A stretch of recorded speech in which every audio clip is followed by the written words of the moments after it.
As I mentioned earlier in the previous videos, most educators went into teaching for the kids and not the parents. Many educators don't think of themselves as being very good at parent communication, but in fact, they are better than they realize. And hopefully, as we go through this, you can see some of that in yourself too. The same skills needed to work effectively with children can be transferred to working with parents. This is from a great book. I probably would only recommend it for those of you that work with younger grades, working with parents, mostly because the examples given in there are geared towards younger parents. But this book was written by Julie Powers in 2005, and I had the opportunity to help start a nature-based preschool with her in West St. Paul in 2000, and she is phenomenal. I learned so much from her related to parent communication. I'm so grateful for my continued connections with her through the years. So one of the things is you know how to facilitate learning. You do it all the time with your students, and that's something that you can do with parents too. And you appreciate individual differences. So think about when you're thinking about your students and you can appreciate the differences in all of them.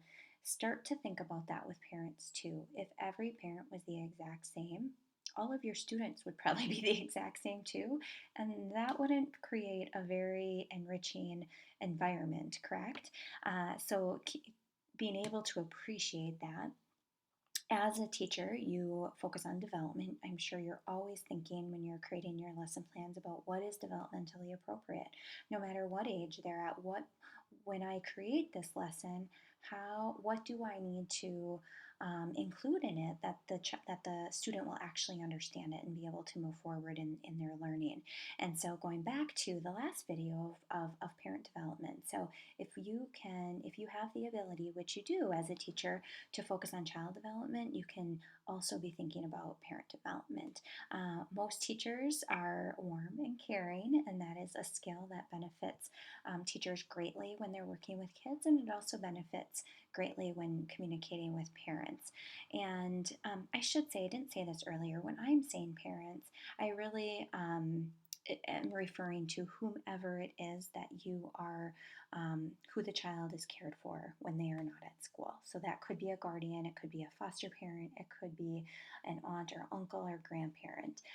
I'm using the broader term parent just to simplify it as we're going through. But I do acknowledge that it is not always parents caring for children at home.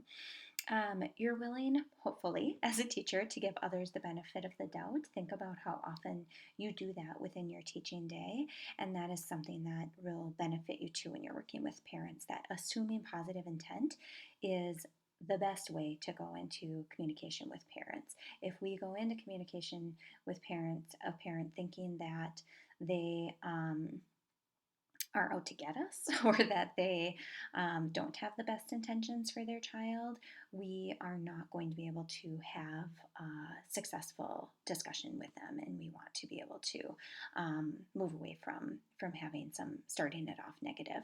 And then just enjoying the development of competency. Think about how wonderful it is to see growth in your students in a year.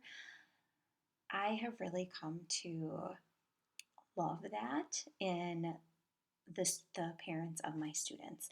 I probably see that more since I work with very young kids, but I can see a parent at the beginning of the year where they're really hesitant letting go of their child, really hesitant, where they're hugging their child longer than the child needs the hug when it's time to go. And to see that growth and to see them gradually allowing their child to have more autonomy is very rewarding to see. And even if I didn't have a part in that, it's still very rewarding to see. And I'm sure when you really step back, you can think of some examples where you've been able to see that happen with the parents that you work with too.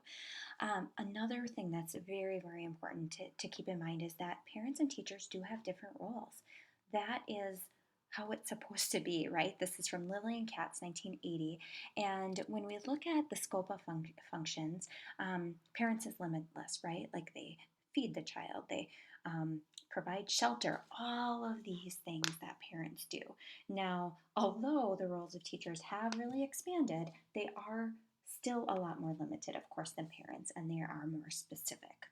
Again, those roles have grown over the years, as we've discussed a lot in this class. Um, Attachment, obviously, parents want to have optimum attachment and have that strong connection. I don't like the fact that they used detachment in this for teachers, but essentially it's meaning that there is, we can't take the child home with us. This isn't going to be a child that maybe we'll know them forever, but it is different. We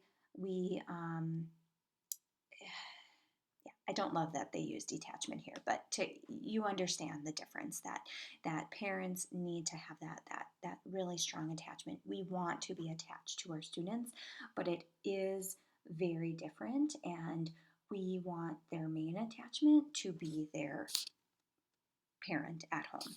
I'm going to skip the rationality piece. Partiality, obviously, parents are going to be very partial to their child, of course, right? That child may be one of five for them, or maybe one of one, or one of two, whatever. Where for us as the teachers, we do need to be more impartial. That child is one of probably 20 or more in our class, and those of you that teach middle school and high school, they're one of maybe 100. And so that we are going to have a different role with that. Scope of responsibility, obviously the parent is thinking about the individual. What is best for my child? Now, there are going to be some parents that understand that you can't just be thinking about that. They can understand your role, that your role is looking at the whole group. But the parent's role is, okay, what's going to be best for my individual child? And not that teachers aren't looking at what's best for individual children, they are, but they also have to look at that whole group. And in a lot of ways, that whole group is going to have to take precedence over the individual child, where the parent, it's going to be the individual child over the whole group. So for example, if a parent knows their child is not being successful in a certain environment, they might choose to then pull the child to a different environment.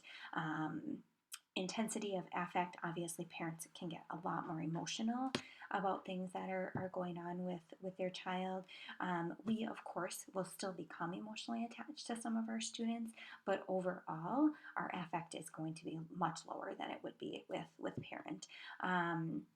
Spontaneity, parents are able to be more spontaneous because, the one, they have a lot less kids than you have as a teacher when you're teaching. And then we as teachers are very intentional with our time. And so again, just acknowledging this, that we have different roles, and that is okay, and that is appropriate.